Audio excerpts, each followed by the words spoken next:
Los derechos culturales son derechos humanos, por lo tanto, la cultura es un derecho de todos. Y bajo esa premisa, el señor alcalde Héctor Valdés Carrasquilla, con una visión clara en beneficio de nuestra gente, sustentó el 9 de julio del 2019 ante el Consejo Municipal de San Miguelito la creación de la Dirección de Cultura. Desde entonces, los espacios participativos para que la conectividad cultural del distrito fuese expuesta fortaleciendo el tejido social no ha cesado aún en tiempos de pandemia. Hoy presentamos el interesante conversatorio con la participación de Henry Gorgona, director de Cultura de nuestro municipio, y Carlos Aguilar Navarro, ministro de Cultura de Panamá.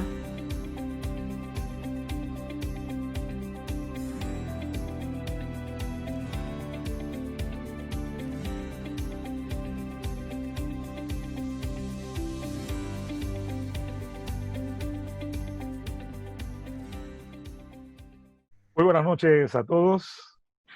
Saludos a todos los que nos acompañan en este conversatorio de lujo en el marco de la celebración del 50º aniversario del distrito de San Miguelito. A nombre de todo el equipo de directores, funcionarios de nuestro municipio y especialmente en nombre del señor alcalde Héctor Valdés Carrasquilla, queremos darle la más cordial bienvenida. Hoy vamos a intervenir como moderadores en un tema interesantísimo y muy de moda. Cómo llegar hacia la cultura 2.0 en tiempo de COVID.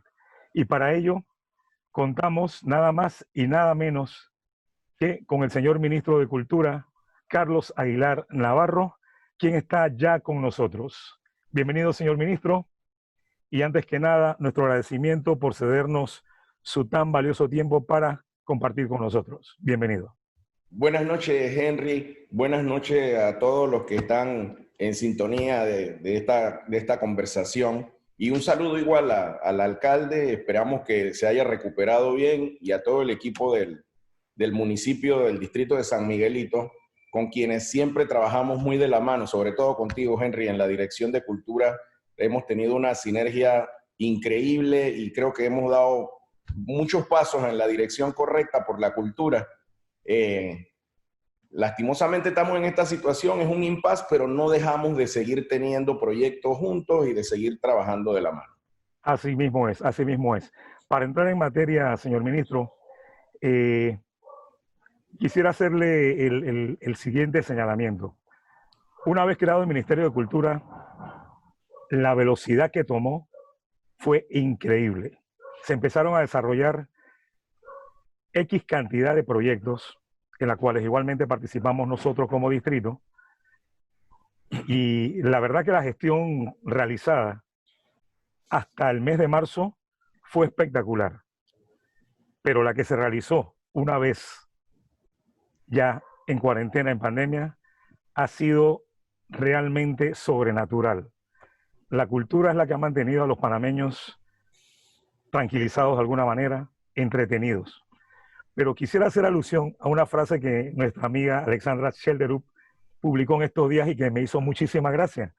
Ella menciona que en el hospital la luz se fue en medio del parto y a punta de guaricha nos toca ahora empujar al bebé.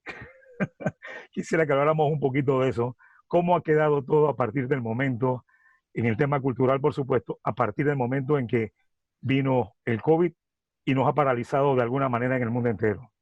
Sí, efectivamente. Mira, Henry, bueno, tú que has estado muy de cerca con nosotros, eres parte de este equipo que ha estado trabajando por una nueva institucionalidad cultural en el país, que va más allá del ministerio. Realmente pues traíamos una velocidad de trabajo muy buena porque hay un buen equipo de trabajo, además, gente muy entusiasta en las diferentes direcciones y con mucho compromiso con la cultura, cada uno en su área, ya sea las industrias creativas, el folclore, las artes en general, la música, la danza.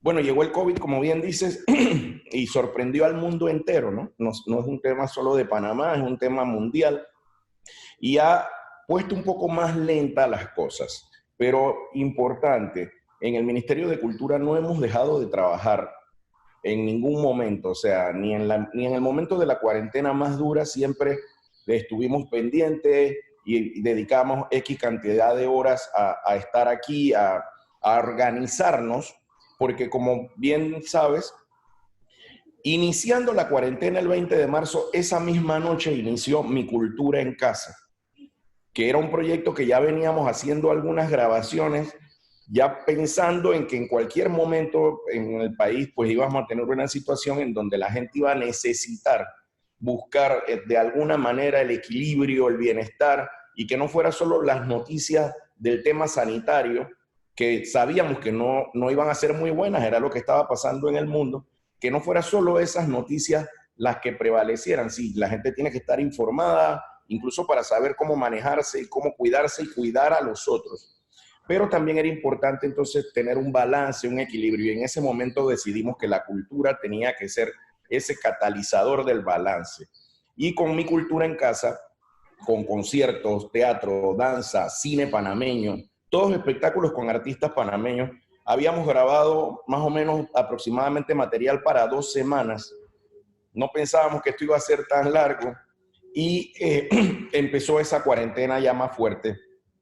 Entonces ese 20 de marzo iniciamos nuestras transmisiones y de ahí hicimos uso de los archivos audiovisuales tanto de SER TV como de la ACP, el Canal de Panamá, como de la Ciudad del Saber y otras empresas que nos proveyeron, los artistas mismos también.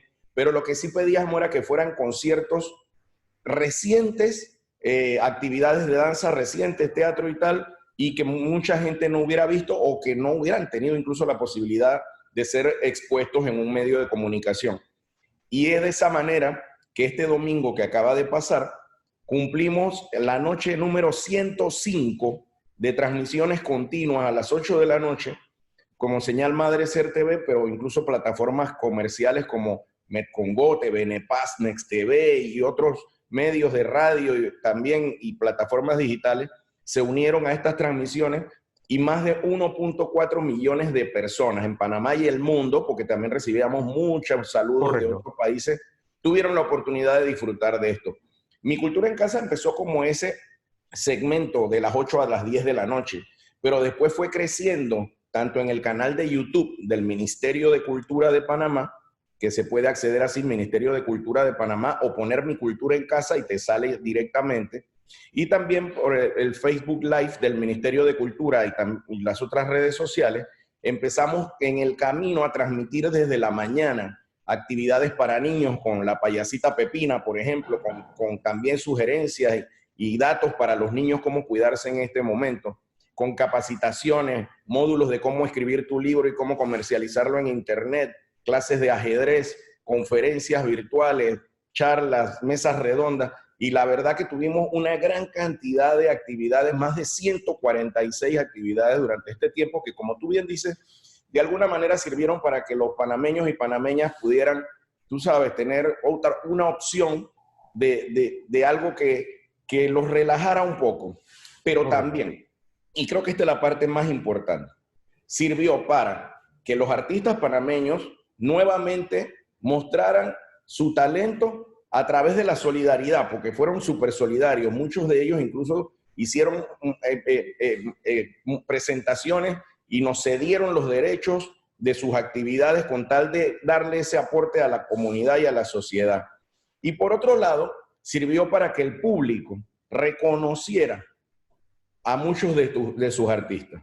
No, digo reconociera no solamente en el sentido de reconocerles el talento, sino de reconocerlos, porque algunos sabían de su existencia, de algunos grupos más populares, y los volvieron a ver, pero también hubo muchos artistas de diversos géneros que fueron conocidos por primera vez, tal vez por el gran público que tuvo la oportunidad, esos 1.4 millones de personas que tuvieron la oportunidad de tener acceso a los programas que transmitimos.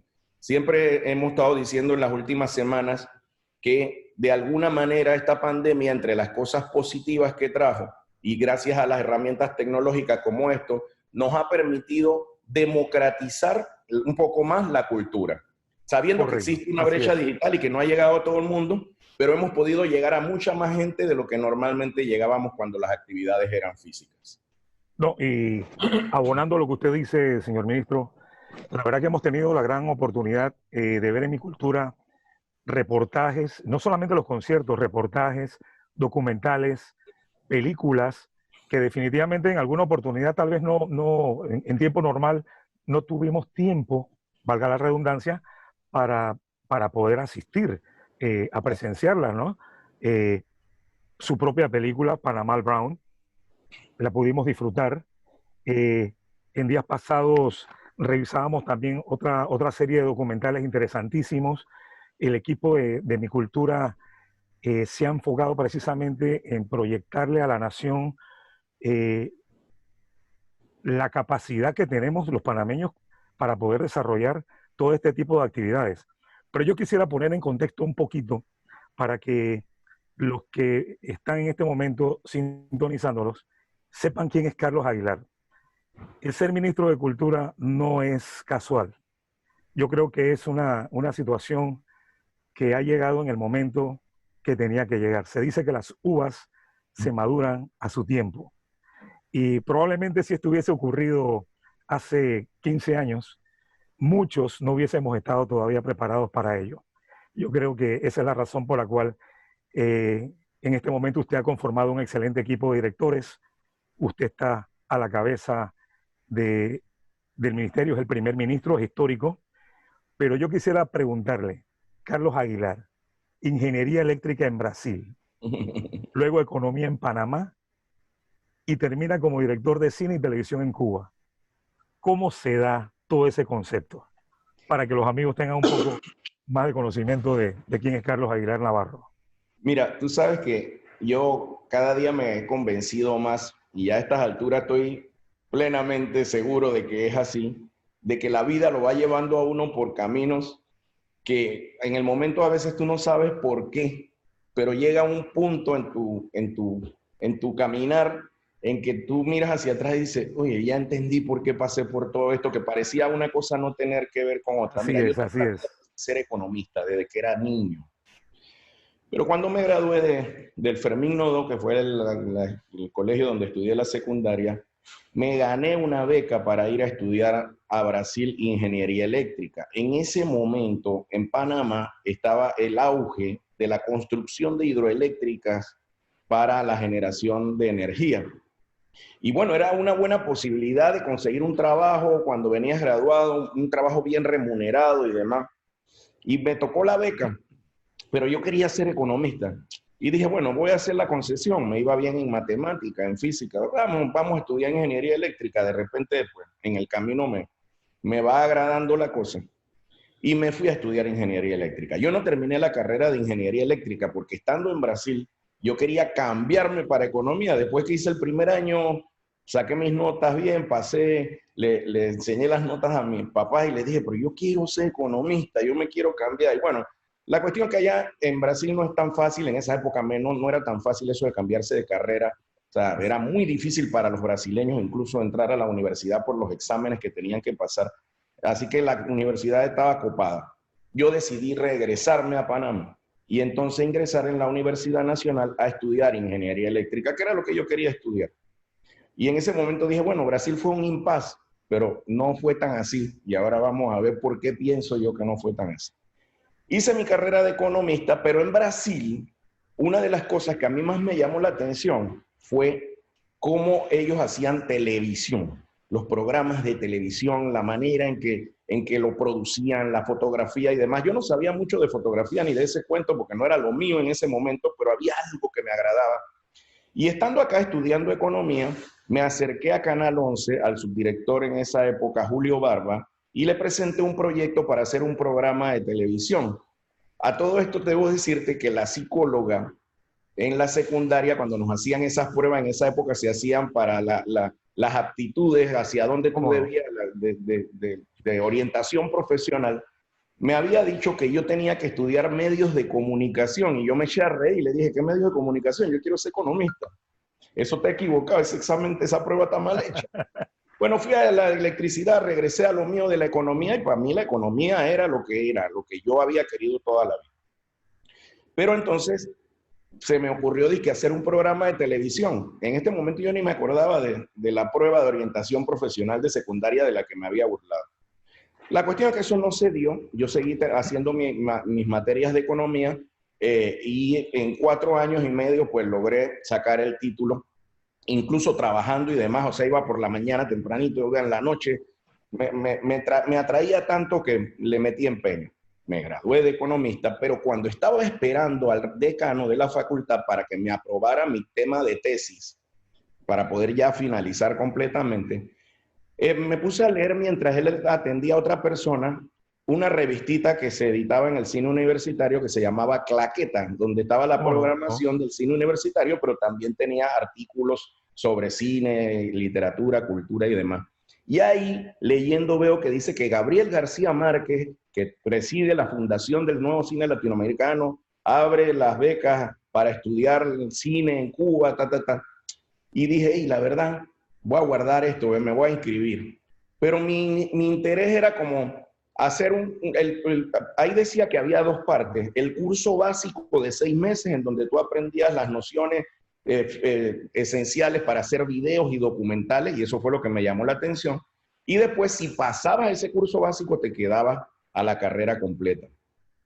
Entonces, yo dije, ve, voy a guardar esto y voy a meterme. El día de las pruebas para ganarse la beca, a mí se me olvidó completamente. Y cuando ya estaba en la universidad dando vueltas, digo, hey, ¿hoy qué día es tal día? Ah, hoy eran las pruebas para la beca de la escuela de cine. Y el examen empezaba a las 5 de la tarde y ya eran las 6. Y salí corriendo para la Facultad de Humanidades, donde eran las pruebas. Me ensucié las manos en el camino y entré corriendo y le digo al profesor que estaba cuidando, se me flateó el carro, pero aquí estoy. Y el profesor era Gerardo Maloni, yo no lo conocía, y me mira así con esta cara y dice, ¿tú crees que yo soy tonto? No hay problema, puedes hacerlo, pero te queda 1 hora. Y entré, hice mis pruebas, no sé qué, y un par de meses después me llamaron una segunda vuelta y después me llamaron para decirme pues que me había ganado la beca. Fui allá por los 6 meses que te dije, pero mi idea era que como economista yo quería trabajar en las Naciones Unidas. Perdona que sea un poquito largo el cuento, estoy tratando... No, está muy entretenido. Yo quería trabajar en las Naciones Unidas.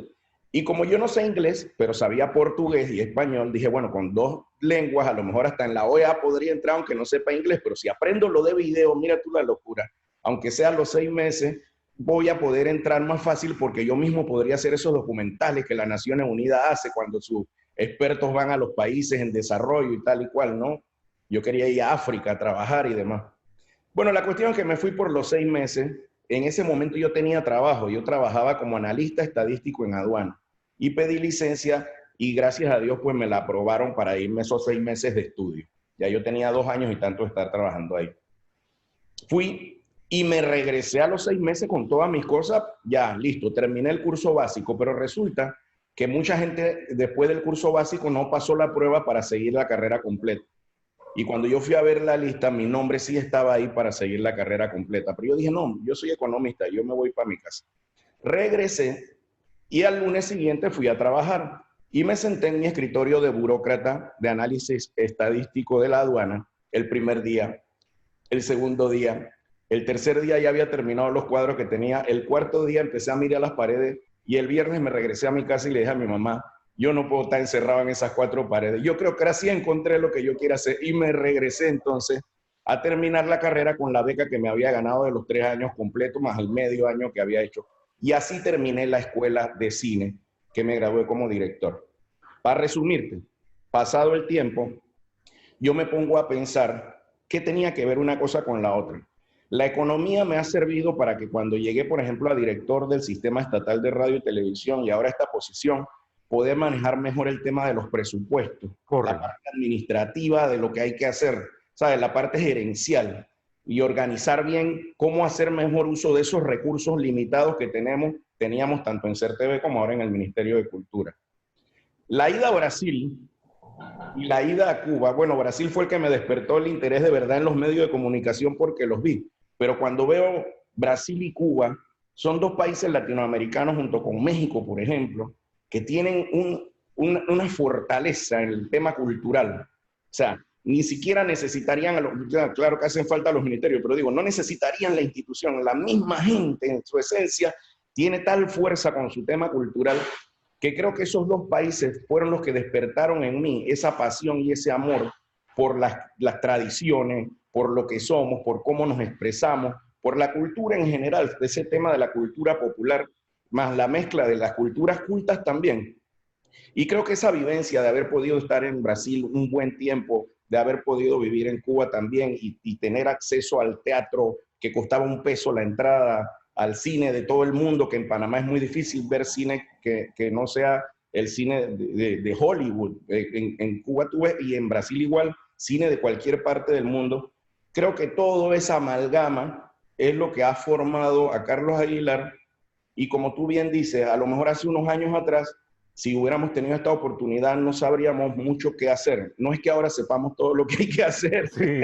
hay que ir día a día, pero creo que esa formación de esos lugares que parecían no tener ninguna relación, ahora tienen mucho que ver en poder haber formado el equipo que tenemos, por ejemplo, que creo que si algún logro pudiera yo decir más adelante que tuvo esta gestión, fue el equipo que logramos conformar y que espero que podamos terminar esta labor y dejar bien fundamentados los cimientos de este Ministerio de Cultura. No, sin duda, señor ministro, es un equipo de lujo y cuento con la gran fortuna de ser amigo de muchos años de algunos de ellos y de haberme integrado muy bien con los otros directores que no tenía una relación directa. Lo cierto es que el país en materia cultural está en buenas manos, hemos arrancado bien. Siempre habrá quien no tenga la paciencia de entender que el proceso no es tan sencillo, ¿ok? No es tan sencillo y se desespera porque no hay un desarrollo en otros movimientos, no hay un desarrollo tan veloz como se quisiera, pero hay que entender, teníamos un instituto hace solamente un año atrás, ahora tenemos un ministerio. Entonces yo creo que hay que hacer un llamado a la comunidad, al círculo cultural, para que tenga un poco de paciencia y entienda que lo que se está tratando de hacer es lo mejor que se puede hacer en este momento. Tenemos voluntad, tenemos capacidad y creo que esa es una buena línea. Ahora quisiera meterme un poquito ya de lleno en nuestro distrito, señor ministro. Usted vivió muchos años y no tengo la certeza si usted nació en el distrito de San Miguelito. Me mudé a San Antonio, que en esa época era José Domingo Espinar. Correcto. Tenía 6 años. Yo nací en Caledonia y los primeros años de vida los pasé ahí en Caledonia, ahí cerquita de la iglesia Don Bosco. Pero desde los 6 años estuve en San Antonio y bueno, y todavía voto en San Miguelito. Yo vivo en el área de Condado del Rey y voto en el distrito de San Miguelito, así que al final ese es mi distrito, ¿no? Sí, claro. Y si hay alguien que conoce entonces de lo que carece este distrito, es usted. No es la menor duda. Yo nací en el barrio de Santa Ana, pero vivo aquí en San Miguelito, en Rufín Alfaro desde hace 25 años. Mis hijos han nacido aquí y es un distrito que quiero muchísimo, muchísimo, por tantas cosas buenas que han sucedido y porque la gente es muy noble. Y ahora que estamos en la designación que nos ha hecho el señor alcalde Héctor Valdés Carrasquilla, comprendo un poco más las necesidades de este distrito. Ese San Miguelito que está ávido de que muchas cosas que ocurren en el país ocurran acá también. Y eso me lleva a hacerle la siguiente pregunta. Habían una serie de proyectos, o hay una serie de proyectos que habíamos conversado y que estaban en desarrollo pre-COVID, como por ejemplo el tema de el megacentro cultural Prisma, que me gustaría que habláramos un poquito de eso. También está la Red Nacional de Orquestas y Coros, que es uno de los programas insignia del Ministerio de Cultura y que nosotros desarrollábamos muy bien en San Miguelito, pero que bueno, ha quedado en pausa a raíz de todo lo acontecido. Quisiera que me hablara un poquito de esto, cómo se va a manejar en este periodo actual de COVID y post-COVID, porque esta situación post-COVID tiene que llegar en algún momento, ¿no? Así es. Mira, el proyecto Prisma, que es el primero que me preguntas, del cual recuerdo que hablábamos mucho con el actual ministro Sabón en la época todavía preelectoral, ya él tenía unos diseños y demás de que mira cómo van a ser los centros culturales, eso con lo que tú has soñado, este es un ejemplo de lo que queremos hacer en San Miguelito si ganamos tal y cual. Ese proyecto es un proyecto interinstitucional porque está compuesto de varias actividades, o sea, incluso hasta el municipio tendrá oficinas en ese sitio. Entonces, el municipio, casualmente el distrito, ha aportado el terreno, aporta el terreno, y los ministerios que vamos a tener actividades ahí debemos aportar el presupuesto para las edificaciones.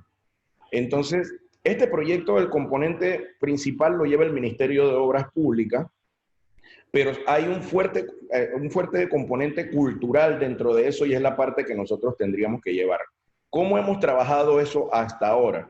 Casualmente, en medio de la pandemia, tuvimos una reunión vía Zoom ya hace más de un mes con el ministro Sabonge, un grupo de economistas, la unidad coordinadora de infraestructuras públicas, la UCIP, de la presidencia, que ve todos estos temas de estos proyectos que son de infraestructura importante, y nosotros.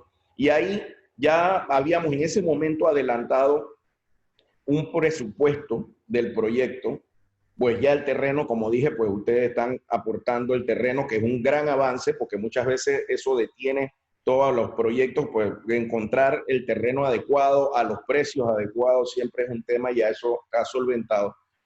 Y con los economistas lo que estábamos trabajando un poco más, que se nos había hecho un poco más difícil, era el tema del impacto social del proyecto, porque el Ministerio de Economía y Finanzas, cuando uno va a hacer la propuesta o la solicitud de los presupuestos, no basta solo con tener el presupuesto monetario de lo que cuesta el cemento, por decirlo de alguna manera, sino que además tiene que tener todo un estudio del impacto social, la comunidad, la gente que se va a ver beneficiada, cuántos jóvenes, de qué edades, cuántas mujeres, cuántos adultos mayores, la población en general.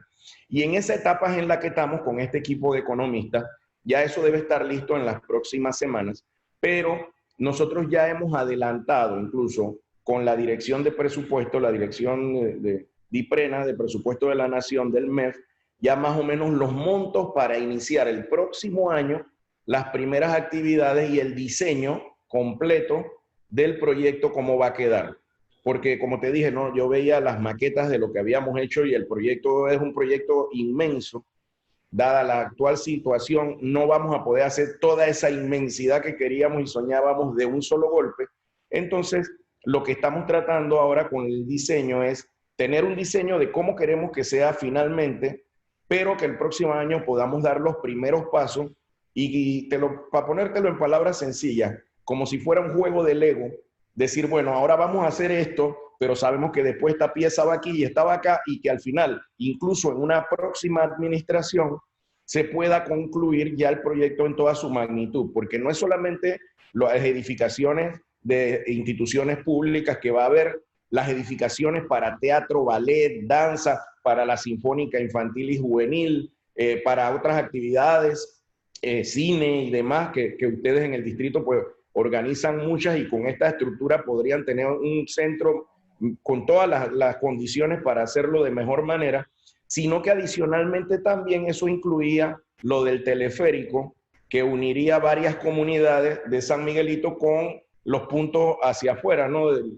Para que la gente no tenga que estar tomando estos busitos chiquitos, y más ahora en esta situación irían en este teleférico.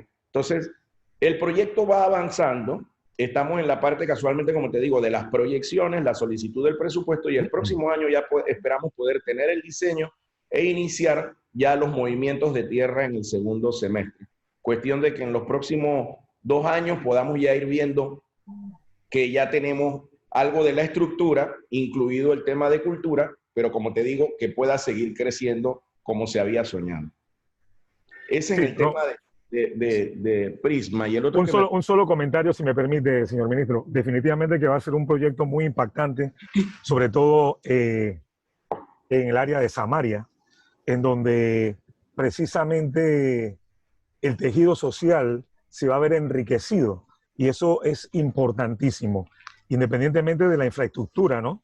Imagino esas calles anchas, adoquines, el acceso a todo este maravilloso proyecto, ¿no? Eso va a realizar una transformación increíble.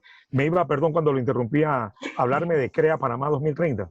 Sí. Que hay muchos culturosos en San Miguelito ávidos de saber, bueno, y nosotros vamos a participar dentro de ese proyecto. Sí, bueno, CREA Panamá 2030 es un programa que iniciamos su labor o a organizarlo como tal hace aproximadamente un mes y tantito, cuando la Unión Europea y la UNESCO nos asignaron, por decir de alguna manera, o patrocinaron a dos expertos, uno internacional y uno nacional. El internacional es Lázaro y la nacional Carla García, que están trabajando junto con nosotros y específicamente con la Dirección de Economía Creativa que dirige Maru Galvez, para llevar adelante este programa, como te dije, que tiene como finalidad la promoción, el apoyo, la capacitación de todos los emprendedores creativos que tenemos en este país. Y cuando hablamos de emprendimientos, de industrias creativas, por ejemplo, a veces la gente se queda, bueno, ¿y qué es eso de industrias creativas? Bueno, adicionalmente a lo que ya también en las industrias culturales tenemos, porque por ejemplo el teatro, tal vez no la compañía, pero tener una sala de teatro con toda su estructura y tal es un emprendimiento cultural y creativo. Pero hay otros emprendimientos creativos que muchos jóvenes les puede llamar la atención. El diseño de videojuegos entra dentro de emprendimientos creativos. La gastronomía, que en Panamá muchos muchachos han estado estudiando esto en los últimos años y tenemos unos chefs de primera línea en este país, jóvenes. Entonces la gastronomía, el diseño de moda, sí, el diseño en general. Y bueno, toda actividad que sea susceptible de ser registrada en un derecho de autor es considerada una industria creativa, la industria del disco, la industria editorial. Todas estas actividades van a ser apoyadas por el Ministerio de Cultura en este primer momento, como te digo, con el auspicio de la UNESCO y de la Unión Europea y con fondos del Banco Interamericano de Desarrollo. En esta primera etapa, en los próximos 6 meses, esto que empiezan desde ahora, desde julio, en conjunto con la Ciudad del Saber, vamos a brindarle capacitaciones virtuales en este caso, que trae un beneficio también que sean virtuales. Las capacitaciones estaban programadas para menos emprendedores, porque había que traer algunos del interior y eso tenía un costo para impactar en todas las provincias y que no fuera solo emprendedores de la ciudad de Panamá, de San Miguelito y los más cercanos, sino que impactara el país. Producto de la pandemia y como no podemos tener tanta movilidad, no nos vamos a poder ver, pero nos va a permitir capacitar más gente de manera virtual y esa parte es positiva. Vamos a capacitar en los próximos meses 1.200 emprendedores. ¿Cómo se logra entrar? Que es la pregunta de mucha gente. Correcto. Bueno, nosotros desde inicios de año comenzamos con el registro de emprendedores creativos y de artistas que se llama Súmate Ya. Todos los ministerios del mundo tienen un registro de la gente de su sector, del sector cultural, para saber cuántos son, en dónde hay más gente moviéndose, cuáles necesidades tienen. Ese registro es un formulario que dura 2 minutos y medio llenarlo, no es tampoco una cosa larga, que nos da una primera idea, un primer pantallazo de cuántas personas en este país se están dedicando al tema de las industrias creativas o culturales. Ya el registro va arriba de 9.000 personas.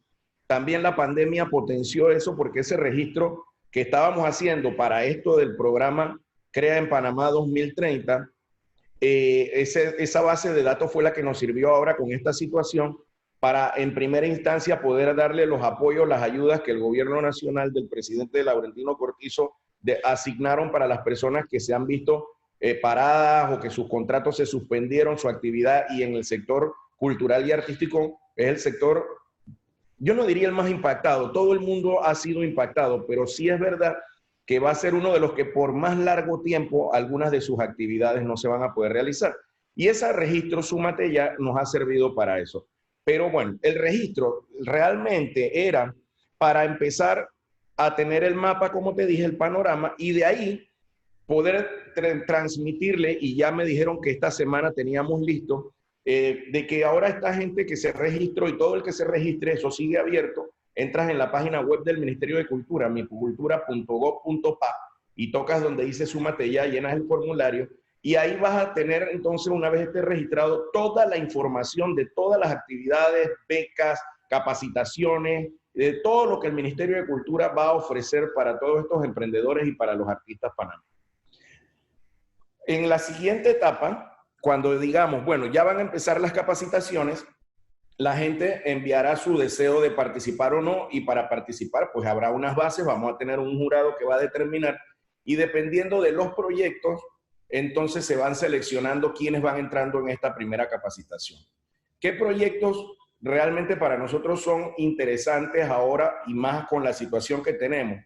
Proyectos que generen empleo, ¿sí? Proyectos que puedan generar más trabajo para personas. Por ejemplo, una empresa de artesanías cooperativa que diga, nosotros somos 20 artesanos que nos hemos juntado para trabajar artesanía. Bueno, ese proyecto tiene buenas posibilidades de ser de los elegidos, porque aparte de estos 20 artesanos, nosotros sabemos que si esa empresa crece, van a dar más trabajo. Ahí vamos a seleccionar entonces 1.200 emprendimientos que van a recibir capacitación. Capacitación virtual a través de las redes del Ministerio de Cultura y de la Ciudad del Saber. En esas capacitaciones no solamente van a haber temas propios de su emprendimiento, sino también cómo administrar, lo que hablábamos hace un momento, cómo hacer tu presupuesto, cómo tener una empresa exitosa.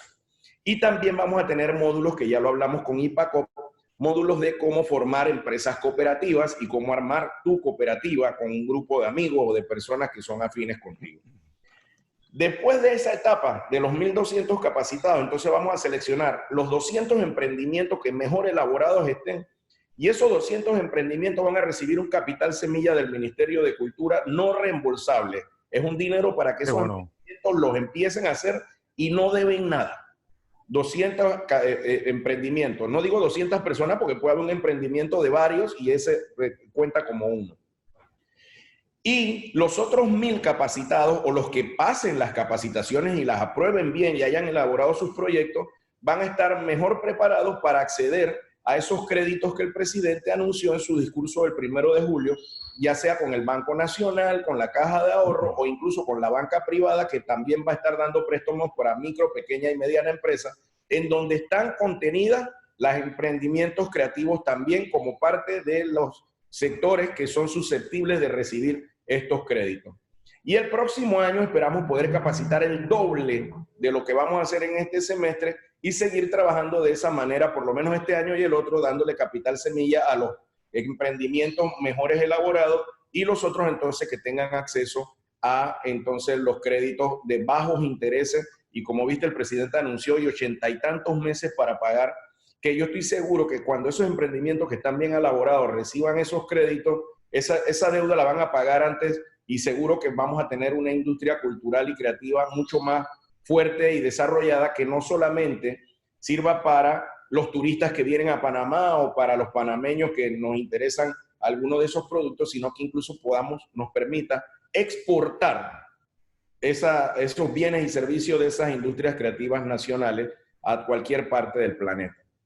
Pero qué bueno, señor ministro, porque esto solamente viene a reafirmar la premisa de que post-COVID, aquellas industrias que tienen su origen en la creatividad, en la habilidad y el talento individual, van a ser las que tendrán el potencial de crear ingresos. Eso es definitivo, y por ende aumentar el Producto Interno Bruto del país. Eso es lo que vamos a necesitar, no hay la menor duda.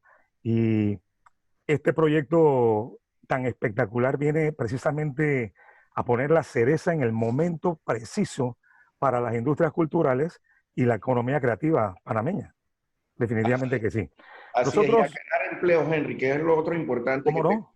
Y generar empleo, que es una necesidad que ya tenía el país, pero que ahora se amplía porque, lógicamente, muchas personas no van a poder volver al empleo que tenían. Eso no es un secreto. Y lo importante es que entonces estas emprendimientos creativos sean ese espacio donde muchos otros, a lo mejor incluso les pasa como a mí, que encuentran el camino de verdad y ya salen de la oficina donde estaban, donde tú nada más vas porque necesitas el trabajo y necesitas el salario, y a lo mejor, porque yo estoy seguro, este país está lleno de gente creativa que se va a sentir mucho más feliz trabajando en estos emprendimientos nuevos que se pueden crear. No, Por ejemplo, una plataforma como esta, Zoom, los que la crearon son emprendedores creativos. O sea, muchachos pueden meterse tan de lleno en la tecnología ahora, dije el diseño de videojuegos, pero también las apps, las aplicaciones de los celulares, todo así eso es. dentro de industrias creativas. Imagínate que podamos tener un país mucho más tecnificado y donde la gente tenga más acceso a muchas cosas. No, y es paradójico, porque pareciera que en este momento en que el mundo está tan convulsionado en materia económica, la cultura y las industrias culturales parecieran que fueran a tener su mejor momento. Es increíble.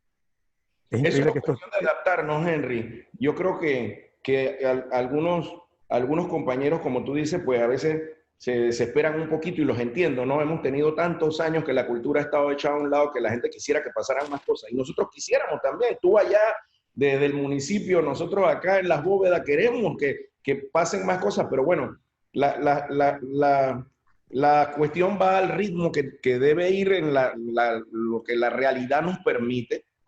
Pero creo que de verdad, como acabas de decir, esta situación que estamos viviendo, mira, si hay un momento en donde esas frases que por lo general se le endilgan a los chinos o a los japoneses, por lo general tienen sentido, es ahora cuando eso de que en chino crisis se escribe igual que oportunidad y que de toda crisis hay oportunidades para no sé qué. Claro que es así. Este es el momento y se está demostrando, o sea, y ahí es donde hay que tener un poco de calma, no paciencia, no es echarte, al contrario, es calma, enfriar la cabeza y mirar las oportunidades. ¿Cuánto? Yo no sabía ni que el Zoom existía, Henry. Y ahora Sí, uno sí. se ha vuelto medio experto en estos temas tecnológicos porque no te Nos queda pasó de... a muchos. Entonces, pero habrá quienes digan, no, yo no voy a usar eso y no sé qué. Bueno, listo, se quedarán no teniendo contacto ni siquiera de esta manera con sus seres queridos y con la gente con la que le interesaría tener contacto. O sea, lo que quiero decir con esto es que si enfriamos la cabeza, seguimos con el corazón caliente, pero enfriamos la cabeza y nos ponemos a ver las posibilidades que la tecnología nos da. Sí, nosotros queremos hacer cultura con la gente en la calle, divirtiendo. Claro que queremos que eso pase, pero mientras no pueda pasar, como la tecnología, mira, te voy a poner dos ejemplos y a lo mejor me estoy saliendo un poquito del tema de la pregunta. Uno panameño y uno de afuera. El Museo del Prado, en su mejor mes de turistas, entran 40,000 personas. Desde que empezó la pandemia y se hace de manera virtual, entran mensualmente 120,000 personas. Ponte, si ellos cobran por la entrada virtual, podrían cobrar hasta menos de lo que te cobran por entrar físicamente y tendrían 3 veces más entradas de lo que están recibiendo ahora. Un ejemplo panameño. El mejor mes el año pasado de nuestra galería de arte que está aquí en Las Bóvedas, la Juan Manuel Cedeño, entraron 650 personas a ver las exposiciones de pintura, de fotografía y demás que tenemos en la galería. 650 personas el mejor mes. Hace 2 semanas tuvimos la primera feria virtual de artes visuales, igual, pintura, escultura, fotografía, y solamente duró sábado de 10 de la mañana a 6 de la tarde, domingo de 10 de la mañana a 6 de la tarde, o sea, 2 días, 16 horas en total. Y en 16 horas entraron más de 3.500 personas, 7 veces más que el mejor mes de la Galería de Arte del año pasado. En esas 16 horas, pintores jóvenes de Darién, de Bocas del Toro, de Chiriquí, de Azuero, además de otras partes de Panamá, vendieron pinturas. Un muchacho de Darién vendió 2 pinturas, uno de Bocas del Toro también. Esos muchachos, pintores jóvenes, a lo mejor les hubiera costado un mundo llegar a exponer en una galería de arte física como la de aquí. Primero eso. Segundo, ¿cuántos panameños podrían haber apreciado la pintura de esos pintores de Bocas del Toro y de Darién de manera física? Virtualmente fue 7 veces más que el mejor mes de aquí. Pero además vendieron. O sea, además su arte tuvo ya un valor tangible para ellos y pudieron hacerle llegar las obras incluso a otras provincias porque hubo gente de otras provincias que compraba y tal. Entonces, claro que es más acogedor llegar a la galería, a la inauguración, claro, tomate tu copita de vino blanco, compartir con el pintor. Claro, eso es chévere y lo extrañamos, claro que todos lo extrañamos. pero la tecnología ha permitido, como te dije hace un momento, democratizar este tema, la cultura, y en este caso específico de los pintores, porque primero le dio acceso a pintores que normalmente no entran en una galería a exponer.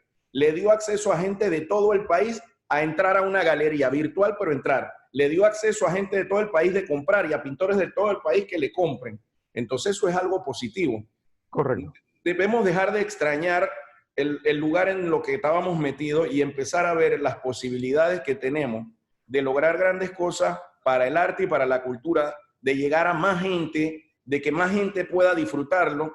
De hecho, hablando de Alexandra, que la comentaste, la mencionaste hace un momento, Alexandra Shelderut, consiguió, ayer me informó, un curso de 5 módulos de apreciación del arte que próximamente vamos a estar subiendo en nuestras plataformas y de repente incluso vamos a hablar con el CERTV para utilizar unos espacios que ahora vamos a tener. De ahora en adelante, Mi Cultura en Casa ya no va a ser todos los días, ya esta semana no está haciendo, sino los sábados un noticiero cultural con actividades también de lo que ya pasó, lo que viene, pero también con invitados, con artistas y demás. Y los domingos vamos a tener cine o teatro o danza o alguna de las otras expresiones artísticas. Entonces los domingos vamos a tener esos 2 días de Mi Cultura en Casa. Y ahí vamos a utilizar un espacio para este módulo de apreciación de las artes. Al terminar, a lo mejor la pandemia, lo que vamos a tener es una población mucho más inmersa en los temas culturales, más conocedora, que no tenga miedo, porque muchas veces la gente no va al teatro, no va a las galerías, porque no sabe cómo comportarse. ¿Sabe? La gente ve una película y cuando ve que la gente va a la galería, oh, qué profundidad, qué color, qué tonalidad. Entonces el que no sabe de eso dice, ¿yo para qué voy a ir para decir que me explico?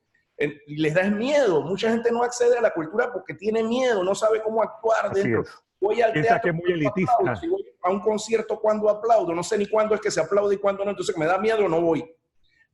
Ahora en esta época virtual vamos a poder hacerle llegar a la gente más conocimiento sobre cómo es que funciona todo esto del arte. Y al final sabes cómo funciona, Henry, tú lo sabes bien. Tú haces lo que te gusta, tú dices lo que te gusta. El otro puede decir que hay profundidad y tú puedes decir tremenda porquería, porque a mí no me gusta y punto. Y eso de eso se trata el arte, de generar emociones. Puntos de vista. Las que te generan. Y no importa, nadie tiene la razón. ¿Te gusta o no te gusta? Lo que más te gusta, ya listo, lo disfrutas. Y cuando la gente vaya entendiendo eso y volvamos a la vida normal, que espero que pase lo más pronto posible, yo también deseo poder tener ese contacto con la gente y la comunidad, seguro que vamos a tener más gente yendo a las actividades culturales porque en este proceso y este periodo han entendido que ellos también son sujetos y objeto de todo lo que es la acción cultural en el planeta.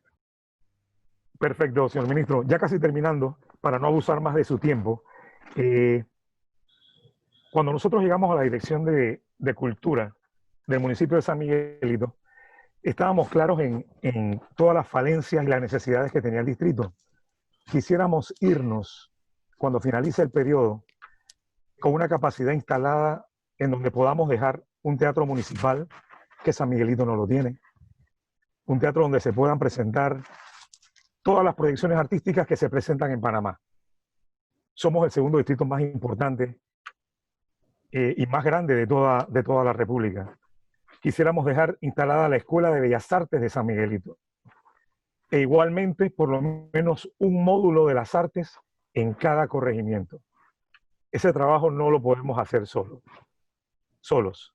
Y confiamos en que definitivamente con el apoyo de su persona y del ministerio podamos contar por lo menos con el elemento humano, profesores, maestros, que pudiesen intervenir en este tipo de logística. Es necesario.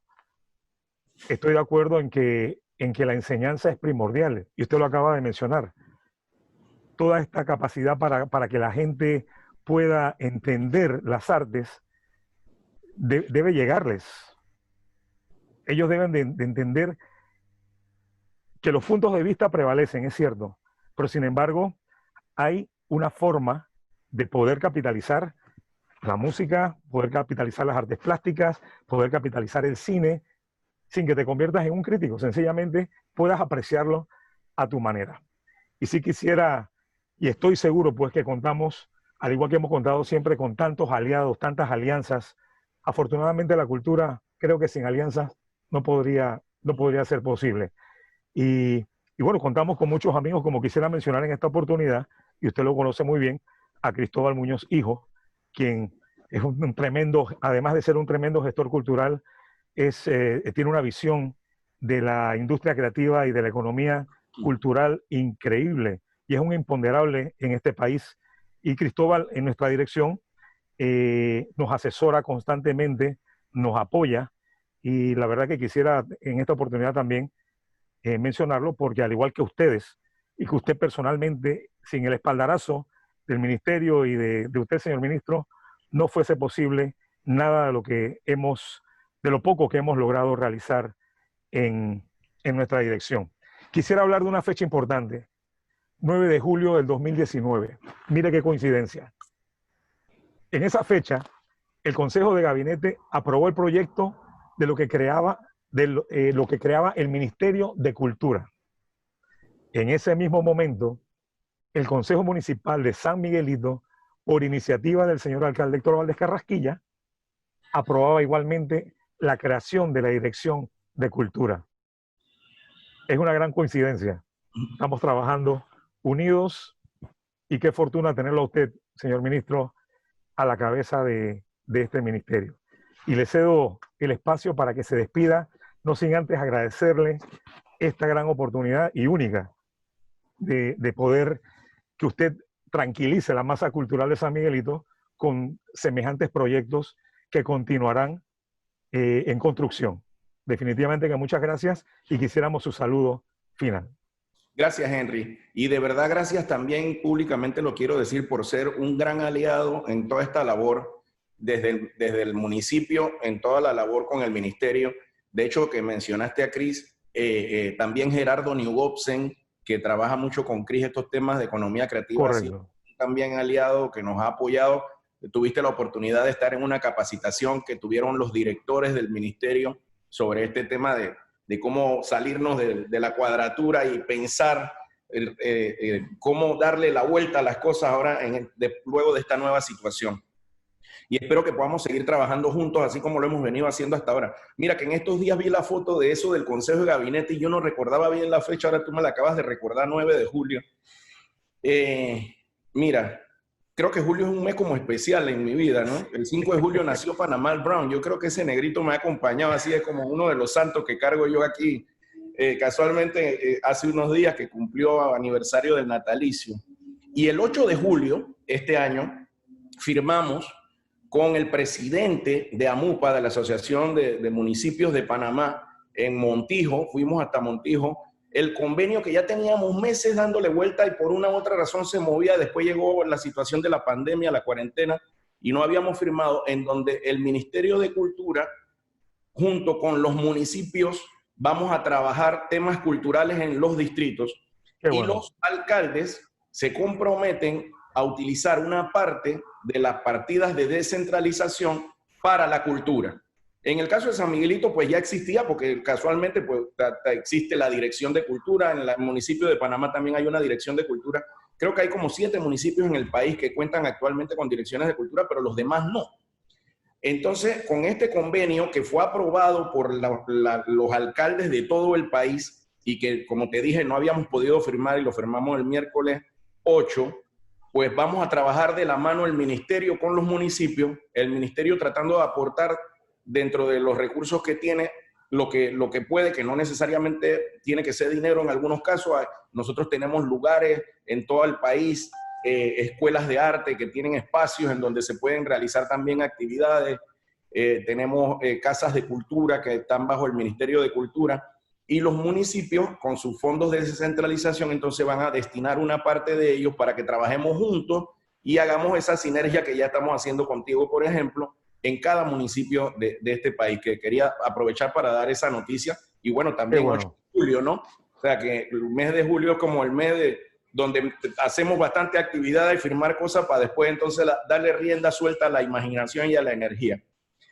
Decirle a los artistas y a los emprendedores del municipio, como los que estén viendo esta conversación, que les reitero, en el Ministerio de Cultura hay un equipo de personas comprometidas con el tema cultural, cada uno en sus áreas, pero como equipo con la institucionalidad toda, de la nueva institucionalidad de la cultura que estamos creando entre todos, y solicitarles el apoyo a todos los artistas y que entiendan que este es un ministerio. O sea, los que estamos aquí somos transitorios y pasajeros, como tú acabas de comentar, dejar las cosas para cuando terminemos. O sea, nosotros tenemos una fecha y dentro de ese periodo queremos hacer lo mejor para que las bases y los fundamentos de esta nueva institucionalidad cultural nunca más regresen hacia atrás, no retrocedan, sino que sea de ahí en adelante y cada vez haya más actividad cultural apoyada desde no solo el sector público, sino también por la empresa privada.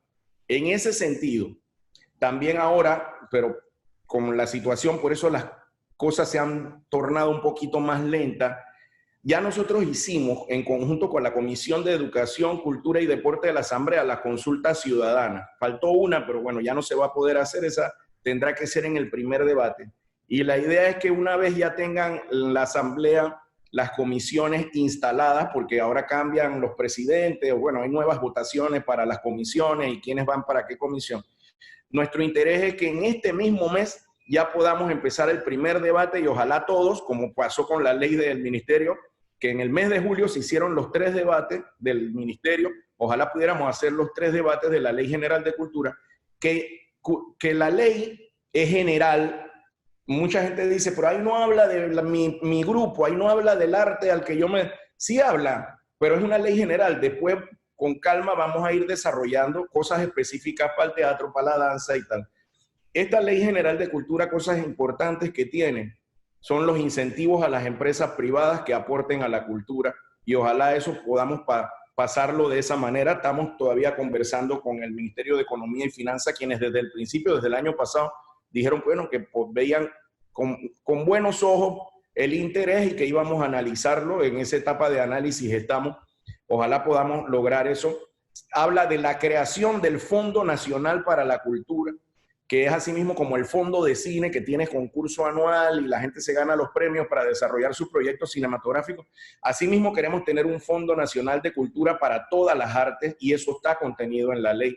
Adicionalmente, pues de los temas de patrimonio, de economía creativa, de derechos culturales y demás, que son parte de esta nueva estructura del Ministerio de Cultura.